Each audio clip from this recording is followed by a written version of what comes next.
Kinumpirma ng Department of Justice na may bagong nakuhang mga buto ng tao sa Taal Lake kasunod ng isinasagawang search and retrieval operation sa nawawalang mga sabungero. Gayunman, pansamantalang itinigil ngayong araw ang paghahanap sa Taal Lake dahil sa minor phreatic eruption ng Bulkang Taal kanina.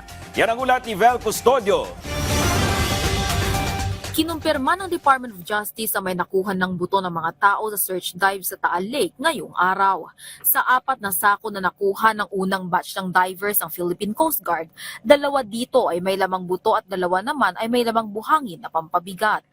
May nahanap today sa Taal Lake na human remains in the area pointed to us by our sources that were also identified by Totoy. 2 sacks were found and we do not know how many people it belonged to.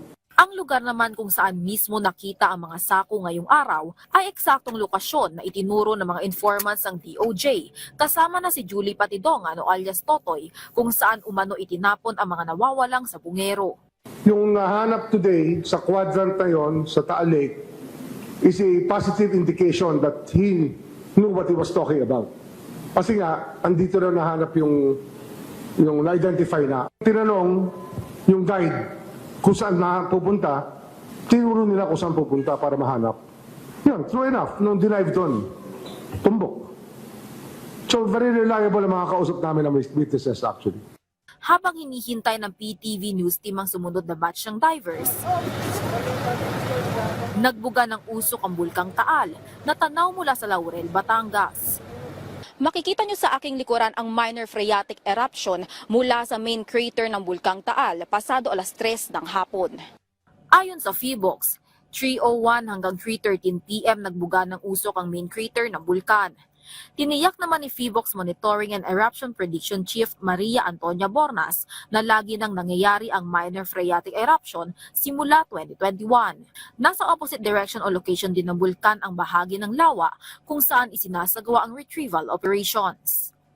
Nananatili pa rin nasa alert level 1 ang Bulkang Taal, kung saan ipinagbabawal ang pumunta o pumasok sa Taal Volcano Island. Ayon sa PHIVOLCS, ang phreatic eruption ay bunsod ng contact ng groundwater sa mainit na bato sa ilalim ng bulkan. Kasunod ng minor phreatic eruption, wala pang 1 oras, bumalik na sa laot ang divers. Pansamantala muna nilang inihinto ang search ngayong araw habang hinihintay ang advice mula sa PHIVOLCS. Well, pag hindi healthy, kung ito'y magiging balakid sa health ng tao, tigil muna.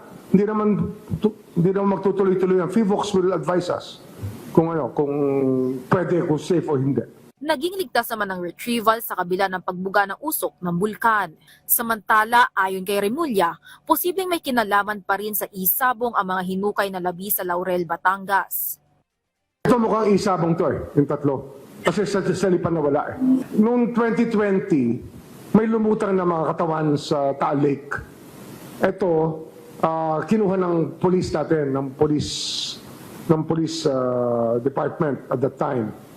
And then, tinurn over sa Fulanaria, they were left unclaimed, so they were buried. Sa bahaging ito ng isang public cemetery sa Laurel, Batangas, hinihinalang inilibing ang 3 sa mga missing sabungeros. Posible aniyang bukod pa ito sa nawawalang 34 na sabungero, pero kinakailangan pa rin nila ng DNA testing upang masiguro ang pagkakakilanlan ng mga ito. There was a clue that somebody in our meeting yesterday said that uniform looked familiar. Basta merong suot may clothes na nahanap that looked familiar. Yun ang sabi, diba? Yun ang sinabi sa amin. Anong klase uniform? Basketball uniform. Sando. Nakipag-usap na ang DOJ sa Embahada ng Japan para sa assistance at karagdagang kagamitan para sa DNA matching. Vel Custodio para sa Pambansang TV sa Bagong Pilipinas.